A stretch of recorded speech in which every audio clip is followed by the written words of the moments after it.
A mí me gustaría, en primer lugar, dar las gracias a todas las personas que de una forma o de otra van a participar o vais a participar en Arribada.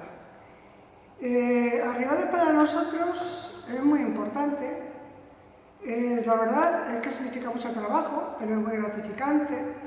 Sobre todo cuando vemos que todo el mundo, o prácticamente todo el mundo, está dispuesto a trabajar, a colaborar, a que esto salga adelante. Tenemos un pequeño problema, y yo creo que es un poquito un mal que debemos de corregir todos, ¿no? Que es la falta de puntualidad. No somos demasiado puntuales ni demasiado serios cuando quedamos para hacer cosas. Y eso es algo que tenemos que corregir, porque retrasa mucho el trabajo de todos, ¿no? Por lo demás, bueno, una vez que estás trabajando, pues la verdad es que todo sale muy bien, estamos muy contentos. Tenemos el problema que tiene todo el mundo, de las eternas subvenciones para poder llegar a hacer cosas, ¿no?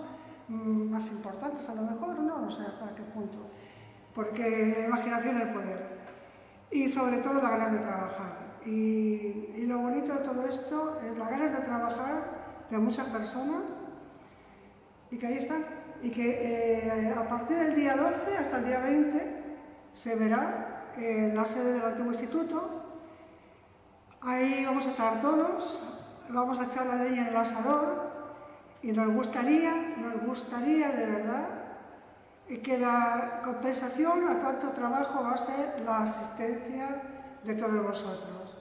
Nos gustaría veros, nos gustaría contar con vosotros, incluso con vuestra crítica, porque las críticas siempre son buenas para superarse y hacer cada vez las cosas mejor.